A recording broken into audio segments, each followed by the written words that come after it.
ഈ തിരുവനന്തപുരത്തോടുള്ള അവഗണന ഇത് ബ്രിട്ടീഷുകാർ തുടങ്ങി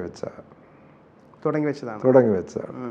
കാരണം തിരുവിതാംകൂറിൻ്റെ ഒരു ആറ്റിറ്റ്യൂഡ് ശകലം വ്യത്യാസമുണ്ട്. അവർ എപ്പോഴും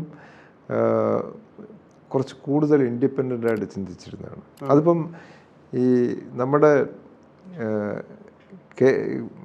ഇന്ത്യയിൽ തന്നെ പല ഇൻഡിസസിലും കേരളത്തിൽ തന്നെ നമ്മുടെ ഇൻഫൻറ്റ് മോർട്ടാലിറ്റി മറ്റേത് മറിച്ചതെന്നൊക്കെ പറഞ്ഞ് പിന്നെ വികസിത രാജ്യങ്ങളെ വെല്ലുന്ന സ്റ്റാറ്റിസ്റ്റിക്സാണ് നമ്മൾ കൊടുക്കുന്നത് പലപ്പോഴും. ഇതിൻ്റെ എല്ലാം ഉറവിടം നോക്കിക്കഴിഞ്ഞാൽ അത് തിരുവിതാംകൂറിൽ രാജഭരണകാലത്തുണ്ടാക്കിയതാണ്. കേരളം എന്ന് പറയുമ്പോൾ മൊത്തം വരുന്നില്ല, കൊച്ചിക്കിപ്പുറം മുതൽ വരുന്നുള്ളൂ. അല്ല, കേരളത്തിൽ അഹങ്കരിക്കാം, കുഴപ്പമില്ല. പക്ഷേ ഈ പിന്നെ ഒരു ഫ്രീഡം മൂവ്മെൻറ്റും ഒക്കെ വന്ന് ഫ്രീഡമൊക്കെ കിട്ടിക്കഴിഞ്ഞപ്പോഴത്തേക്ക് അന്നും ഇന്നും ഈ രാജഭരണകാലത്തുണ്ടായ നേട്ടങ്ങളെ താത്തിക്കാട്ടുക എന്നുള്ളതൊരു പ്രവണതയാണ്. അതുകൊണ്ട് തന്നെയാണ് നമ്മൾ പിന്നെ വിഴിഞ്ഞത്തെ പറ്റി അറിയാത്തത്, കുളച്ചൽ യുദ്ധത്തിനെ പറ്റി അറിയാത്തത്, പിന്നെ ക്ഷേത്രപ്രവേശന വിളംബരത്തെപ്പറ്റി നമ്മളധികം പറയാത്തത്. ഇന്ത്യയിലെ ഒരു ലാൻഡ്മാർക്ക് പിന്നെ അനൗൺസ്മെൻ്റാണ് എനിക്ക് തോന്നുന്നത് ഹിന്ദു എന്ന് പറയുന്ന ഒരു കമ്മ്യൂണിറ്റി തന്നെ ഉണ്ടായത് ഈ 36-ലെ ടെമ്പിൾ എൻട്രി പ്രൊക്ലമേഷന് ശേഷമാണ്. അതാണ് മെയിൻ ആയിട്ടുള്ളൊരു മൈൽ സ്റ്റോൺ എന്ന് പറയുന്നത്. അല്ലെങ്കിൽ ഇപ്പോഴും എല്ലാം പിരിഞ്ഞ് ഇങ്ങനെ കിടന്നത്. അതെ.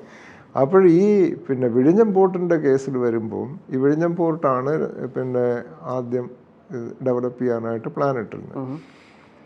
അപ്പോൾ പിന്നെ 20കളിൽ പ്രമുഖമായിട്ടുള്ള ഒരു കമ്മ്യൂണിറ്റിയുടെ റിക്വസ്റ്റ് പ്രകാരം ബ്രിട്ടീഷ് ഗവൺമെൻറ് മദ്രാസ് റെസിഡൻസി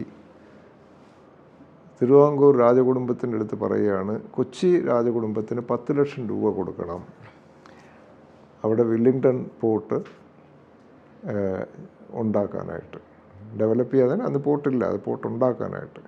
കാരണം വില്ലിംഗ്ടൺ സാഹിബാണ്, വില്ലിംഗ്ടൺ പ്രഭുവാണ് അത് അവിടെ ആ സ്ഥലം കണ്ടിട്ട് ഇത് പോർട്ടിന് അനുയോജ്യമാണ് എന്ന് പറഞ്ഞിട്ട് ഒരു പ്രപ്പോസൽ ഉണ്ടാക്കുന്നത്. അപ്പോൾ ആ പോർട്ട് ഉണ്ടാക്കാനായിട്ട് 10 ലക്ഷം രൂപ വരും. അന്ന് കൊച്ചി രാജകുടുംബത്തിന് അങ്ങനെ അത്രയും സാമ്പത്തികമായിട്ട് അത് ബഡ്ജറ്റ് ചെയ്യാനായിട്ട് പറ്റില്ല എന്ന് പറഞ്ഞിട്ട് മദ്രാസ് റെസിഡൻസി പിന്നെ റീജൻ മഹാറാണി എടുത്ത് പറയുകയാണ് ഇത് കൊടുക്കാനായിട്ട്. അത് റീജൻ മഹാറാണി ആ തുക കൊടുത്തിട്ടാണ് കൊച്ചി പോർട്ട് വരുന്നത്. അപ്പോൾ അന്ന് വരെ ഈ വിഴിഞ്ഞം പോർട്ടിലേക്കുള്ള ആ ഒരു കോൺസെൻട്രേഷൻ അതോടുകൂടി നഷ്ടപ്പെട്ടു. ഓക്കെ.